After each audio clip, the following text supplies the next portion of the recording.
never thought I'd be the one to uncover a mystery that would shake an entire community to its core. But sometimes, the most disturbing truths hide in the most ordinary places.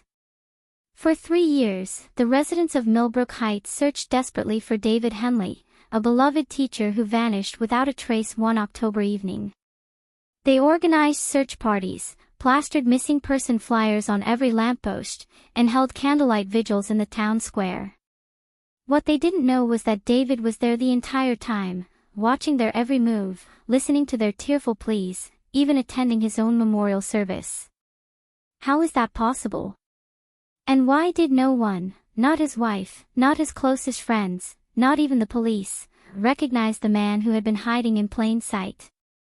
My investigation began 6 months ago when I received an anonymous letter that would change everything I thought I knew about missing persons cases. The envelope contained a single photograph and a handwritten note that read, "Sometimes the dead aren't dead, and the living aren't who they seem." The photograph showed David Henley at his farewell barbecue in 2019, smiling, surrounded by colleagues, completely unaware that in just 2 months, he would become the center of one of the most baffling disappearances in local history. But as I stared at that image, something felt wrong. There was a man in the background, partially obscured by shadows, whose posture and build seemed hauntingly familiar. I couldn't shake the feeling that I'd seen that figure before, in recent news coverage about David's case. David Henley was the kind of teacher students remembered long after graduation. At 34, he had spent 8 years transforming the lives of troubled teenagers at Roosevelt High School, earning him the Teacher of the Year award 3 consecutive times. His colleagues described him as passionate, dedicated, and impossibly patient. David had this way of reaching kids that others had written off, his principal, Margaret Torres, told me during our interview. He'd stay after hours, come in on weekends, whatever it took. His wife, Sarah, painted a picture of a man equally devoted to his family. They'd been trying for children for 2 years, and David had recently surprised her with plans to renovate their spare bedroom into a nursery. The evening of October 15, 2019, started like any other. David arrived home at 6:30 p.m. after conducting his weekly tutoring session. Sarah was preparing his favorite meal, chicken parmesan, when David announced he needed to run to the hardware store for supplies for the nursery project.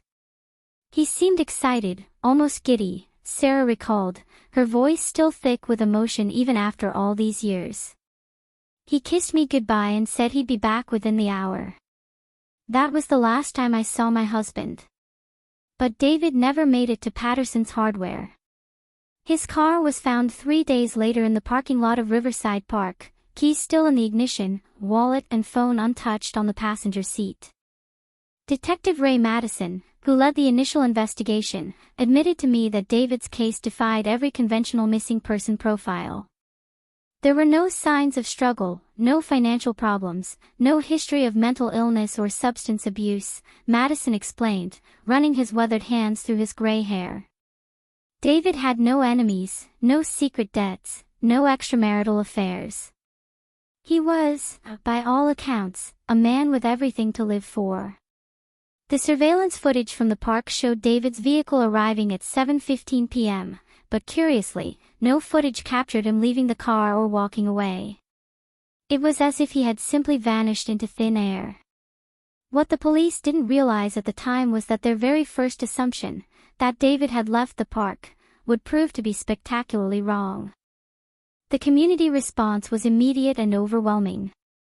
Within hours of Sarah's frantic 911 call, hundreds of volunteers joined professional search teams to scour every inch of Millbrook Heights and the surrounding wilderness. They dragged the Riverside Creek, searched abandoned buildings, and followed up on dozens of reported sightings across 3 states. For weeks, the local news featured nightly updates on the search for David Henley, interviewing everyone from his childhood friends to his barber. But as autumn turned to winter, hope began to fade. The official search was scaled back after 6 weeks, though Sarah refused to give up. She continued to post updates on social media, coordinate volunteer efforts, and follow every lead, no matter how unlikely. Little did she know that David was watching her desperate efforts unfold, and the guilt was slowly driving him to the brink of insanity. The breakthrough in my investigation came from an unexpected source, Jerry Kowalski, a homeless veteran who had been living rough in the industrial district since losing his apartment in 2018. Jerry had always been dismissed by authorities as unreliable due to his struggles with alcohol and PTSD, but when I finally tracked him down, his story sent chills down my spine. "I seen him," Jerry told me, his hands shaking as he lit another cigarette. "That teacher everyone's looking for. But he ain't missing, he's been living right here, in the old textile building, for months now." Jerry's description was too detailed to dismiss: a man matching David's exact height and build, always wearing a baseball cap pulled low, emerging only at night to scavenge for supplies. The Millbrook textile factory had been abandoned since 2003, when the last manufacturing jobs fled overseas. The sprawling complex sat on 12 acres of overgrown land, just 2 miles from Riverside Park where David's car was found. What made Jerry's account particularly compelling was his knowledge of details that had never been released to the public, including David's distinctive scar on his left hand from a childhood accident, and his habit of unconsciously tapping complex rhythms when nervous. "He don't know I've been watching him," Jerry confided. "But I got combat training. I know when someone's trying to stay invisible." The question that haunted me was simple: if David Henley was alive and hiding less than 2 miles from his own home, why had he chosen to put his wife and community through such agonizing pain? My request to review the original case files was initially denied, but Detective Madison eventually agreed to meet with me off the record. What I discovered in those yellowed folders challenged everything I thought I knew about the investigation. 3 separate witnesses had reported seeing someone matching David's description in the vicinity of the textile factory in the weeks following his disappearance, but these reports were filed as low priority and never properly investigated. More troubling still, a security guard at a nearby medical facility reported his break-in alarm being triggered 7 times between November 2019 and February 2020, with medicine and first aid supplies mysteriously vanishing each time. The guard's logbook, which I photographed during our interview, contained detailed notes about unusual footprints and evidence of temporary shelter on the property. To understand why David might choose such a drastic course of action, I needed to delve deeper into his past. What I uncovered painted a far more complex picture than the perfect teacher and husband narrative that had dominated media coverage. David's sister, Linda, reluctantly agreed to speak with me after months of declined interview requests. David was always different, she admitted, choosing her words carefully. He had this need to control everything around him, to be seen as the hero in every situation. When we were kids, he once disappeared for 3 days just to watch our parents panic and organize search parties. He loved being the center of attention, even if it meant causing pain. This revelation cast David's disappearance in an entirely new light, but it still didn't explain how he had managed to remain hidden for so long in such close proximity to the ongoing search efforts. The moment that changed everything happened on a cold February night when I decided to conduct surveillance at the textile factory myself. Armed with night vision equipment and enough supplies for a long stakeout, I positioned myself in an abandoned car in the factory's rear parking lot. At 2:17 a.m., my patience was rewarded. A figure emerged from a concealed entrance I hadn't noticed before, a man wearing multiple layers of clothing, moving with the cautious deliberation of someone who had perfected the art of remaining unseen. As he approached a nearby dumpster, the streetlight briefly illuminated his face, and my blood ran cold. It was unmistakably David Henley, but he looked nothing like the clean-cut teacher from the missing person posters. The man I observed that night bore only a skeletal resemblance to the David Henley everyone was searching for. His once athletic frame had withered to skin and bones, his dark hair had grown long and unkempt, and a thick beard obscured most of his facial features. But it was his eyes that haunted me the most. They held a wild, desperate quality that spoke of months spent in complete isolation, wrestling with demons that only he could see.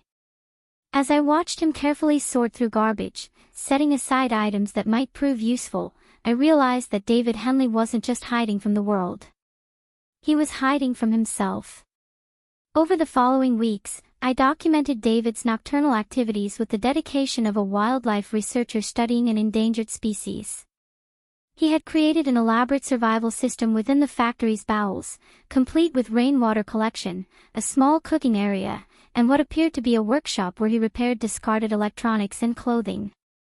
Most disturbing of all was his monitoring station, a corner of his hideout where he had assembled newspaper clippings, printed social media posts, and photographs documenting every aspect of the search for his own missing person. He knew exactly what his disappearance was doing to Sarah, to his students, to his community, and yet he continued to watch from the shadows like some twisted puppet master orchestrating his own tragedy. The most shocking revelation came when I cross-referenced David's movement patterns with public events held in his honor. Security footage from Roosevelt High School's memorial service, held 6 months after his disappearance, showed a bearded man in a maintenance worker's uniform standing at the back of the auditorium. Frame-by-frame analysis revealed that this man had David's distinctive posture and gait. He had attended his own memorial service, listening as colleagues and students shared tearful memories, watching Sarah collapse into her sister's arms as she spoke about their lost dreams of parenthood. The psychological implications were staggering. What kind of person could witness such raw grief and choose to remain hidden? On March 15, exactly 5 months after beginning my investigation, I made the decision that would either expose the truth or put me in serious danger. I waited until David left on one of his routine scavenging expeditions, then entered the textile factory through the same concealed entrance I'd observed him using. What I found inside was simultaneously impressive and deeply disturbing, a testament to human adaptability and a monument to psychological breakdown. David had essentially created a parallel life for himself, complete with detailed journals documenting his daily activities, hand-drawn maps of the surrounding area, and even a calendar where he marked off each day of his death. The journals were the key to understanding David's mindset during his months in hiding. Page after page revealed a man consumed by guilt, self-loathing, and an almost pathological need to punish himself and everyone who had ever cared about him. Day 127, read one entry. Watched Sarah at the grocery store today. She's lost so much weight. Part of me wants to run to her, hold her, tell her I'm sorry. But she's better off thinking I'm dead. We all are. Another entry, dated just weeks before my confrontation, was even more chilling. I've become addicted to their pain. It's the only thing that makes me feel real anymore. When David returned from his expedition and found me sitting at his makeshift desk, his reaction was unlike anything I had anticipated. Instead of anger or panic, his face showed something closer to relief. I wondered when someone would finally figure it out, he said quietly, setting down a bag of supplies with hands that trembled only slightly. Part of me has been hoping someone would find me. I'm just surprised it took this long. For the next 4 hours, David Henley told me a story that was equal parts confession and psychological profile, a tale of a man who had become so terrified of failing the people who depended on him that he chose to destroy their lives instead. It started with panic attacks, David explained, unconsciously tapping that complex rhythm Jerry had described. The pressure to be perfect, to be everyone's savior, it became unbearable. Sarah wanted children, my students needed me to fix their problems, the administration kept piling on more responsibilities. I felt like I was drowning, but everyone saw me as this pillar of strength. The night of his disappearance, David had gone to Riverside Park not to visit the hardware store, but to end his own life. I sat in that car for 3 hours, working up the courage, he continued. But I couldn't do it. I couldn't bear the thought of Sarah finding my body, of my students thinking I'd abandoned them. So I chose something worse, I chose to become a ghost. As David spoke about the months that followed, his carefully constructed emotional walls finally crumbled. He described the torture of watching Sarah's mental health deteriorate, of seeing his students struggle without their mentor, of witnessing an entire community tear itself apart searching for someone who was hiding in their backyard. I told myself I was protecting them from my weakness, he sobbed. but I was really just protecting myself from having to face my own failures. I'm not the man they thought I was. I'm not the man I thought I was. The David Henley sitting before me was simultaneously the missing teacher everyone had searched for and a complete stranger, hollowed out by months of self-imposed isolation and consumed by guilt over his own cowardice. The decision of what to do with David's confession weighed heavily on me for days. Ultimately, I convinced him to turn himself in, though I agreed to delay publishing my investigation until he had time to speak with Sarah privately. On March 20, 2020, David Henley walked into the Millbrook Heights Police Department and announced that he was ready to come back from the dead. The media frenzy that followed was immediate and intense, but it paled in comparison to the personal reckoning that David faced with the people whose lives he had shattered. Sarah's reaction to learning that her husband had been alive and hiding nearby for 5 months was perhaps the most heartbreaking aspect of this entire story. "I don't know which David is real," she told me during our final interview. "The man I married, or the one who could watch me fall apart and do nothing to stop it." Sarah filed for divorce 3 weeks after David's return, citing irreconcilable differences and extreme mental cruelty. She moved across the country shortly after, leaving behind the house where she had waited for a ghost to come home. The impact on David's students was equally profound. Many of the teenagers he had mentored felt betrayed and abandoned, struggling to reconcile their memories of a caring teacher with the reality of someone who had chosen to disappear rather than face his problems. "He taught us to never give up," one former student told the local newspaper. Turns out he was giving up the whole time. Roosevelt High School quietly retired David's Teacher of the Year plaques and reassigned his classroom to another instructor. David spent 6 months in a psychiatric facility, where he was diagnosed with severe anxiety disorder, depression, and what his psychiatrist described as a complicated grief over his own perceived death. He participated in intensive therapy, wrote hundreds of letters of apology that were never sent, and slowly began to understand the psychological mechanisms that had driven him to such extreme behavior. Upon his release, David moved to a different state, changed his name, and began working as a janitor in a small-town library, a job that required no emotional investment and carried no expectations of heroism. The Millbrook textile factory was demolished 6 months after David's return, though whether this was planned urban renewal or an attempt to erase a painful chapter in the town's history remains unclear. The land now sits empty, a patch of wildflowers and weeds where one man's psychological breakdown once played out in excruciating detail. Jerry Kowalski, the homeless veteran whose observations had been crucial to my investigation, was awarded a small cash reward by the city and used it to secure temporary housing.